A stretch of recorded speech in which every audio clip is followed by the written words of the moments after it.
मैंने आवेदन दिया है, एक फरियादी के रूप में मैंने आवेदन दिया है और हमारे Azad Samaj party, Bhim army, OBC महासभा, गुर्जर महासभा, दलित पिछड़ा समाज संगठन सबने एक ज्ञापन भी दिया है। धीरेन्द्र शास्त्री की यात्रा रोकने के लिए एक ज्ञापन दिया है जो महामहिम राष्ट्रपति के नाम है, जो इनके द्वारा जाएगा।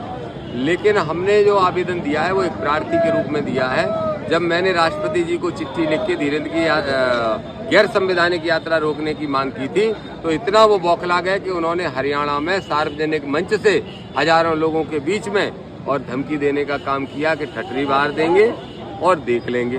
तो ठठरी बाहर देंगे और देख लेंगे में मेरा ऐसा मानना है कि जान से मारने की धमकी है। तो इसलिए धीरेन्द्र कृष्ण पे, शास्त्री तो मैं नहीं कहूंगा क्योंकि मुझे लगता नहीं शास्त्रों का ज्ञान होता तो ऐसी भाषा नहीं बोलते। तो धीरेन्द्र कृष्ण पे तत्काल प्रभाव से FIR दतिया की पुलिस करे।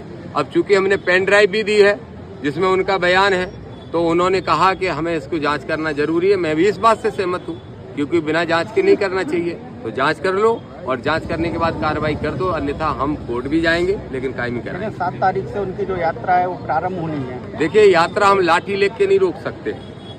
हमारा काम है आंदोलन करना, हमारा काम है कोर्ट जाना, हमारा काम है राष्ट्रपति के यहाँ गुहार लगाना। वो सब हम कर रहे हैं क्योंकि अगर हम लाठी लेके रोकने लगे तो देश की एकता अखंडता उसी दिन चीर हो जाएगी।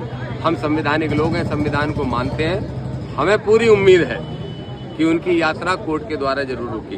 लेकिन उनका कहना है ये सनातन को एकता के लिए यात्रा। देखो, सनातन की एकता को अगर निकालना चाहते हैं तो पहले तो ये बात करना बंद करें कि हम हिंदू राष्ट्र की मांग को लेकर निकाल रहे हैं।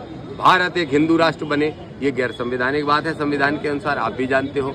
दूसरा, उसी यात्रा की मांग को लेकर जब सभाएं कर रहे हैं तो कह रहे हैं 20 साल बाद टोपी वाले दिखेंगे, तो इस्लाम धर्म पे हमला करने का काम कर रहे हैं, तो सांप्रदायिकता फैला रहे हैं। तो कैसे वो सनातन को मजबूत करेंगे दूसरे धर्म को गालियां देके या गैर संवैधानिक यात्रा निकाल के? और अगर सनातन को मजबूती करना चाहते हैं तो जैसे हमारे विधायक जी बता रहे थे, ढेर घटनाएं हो रही हैं जातिगत, आप सबको भी मालूम है। कहीं कुशवाहा को पैर धुला के पिलाया जा रहा है, कहीं जाटव को पेशाब चटाई जा रही है, कहीं पे दुष्कर्म हो रहे, रेप हो रहे हैं, उनके अड़ोस पड़ोस के जिलों में हो रहे हैं। उस पर धीरेन्द्र शास्त्री बोले क्या? तो कौन सा सनातन एक करना चाहते हैं? कौन सा SC ST OBC उसमें है कि नहीं है? इसका जवाब धीरेन्द्र शास्त्री जरूर दे दें। और एक बात और अपनी तरफ से कहूंगा, कल उन्होंने पत्रकार वार्ता में नरम रुख अपनाते हुए कहा कि वो आ जाए, हम तो उनका स्वागत करेंगे, गले लगा लेंगे, उनके साथ चल देंगे, कदम से कदम ताल कर लेंगे।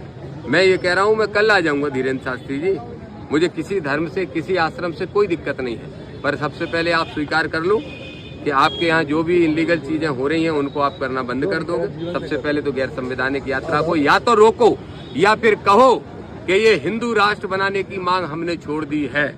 कह दे धीरेन्द्र शास्त्री, ना हम कोर्ट जा रहे हैं, ना हम अपना कमिश्नर वहां से वापस ले लेंगे राष्ट्रपति जी के यहाँ से शिकायत। कह दे धीरेन्द्र शास्त्री कि हमने हिंदू राष्ट्र की जिद छोड़ दी है, हम तो पूरी सामाजिक एकता के लिए निकाल रहे हैं, ना कि एक धर्म की एकता के लिए। ये पॉलिटिकल यात्रा भी है? ये 100% पॉलिटिकल है क्योंकि वो पॉलिटिकल लोगों के हाथों में खेल रहे हैं। 27 साल का नौजवान लड़का है, अभी पूरी उतना मैच्योरिटी नहीं आई है, तो दूसरों के षड्यंत्रों का शिकार हो रहे हैं। आपसे एक सवाल है यादव जी, आपने अपने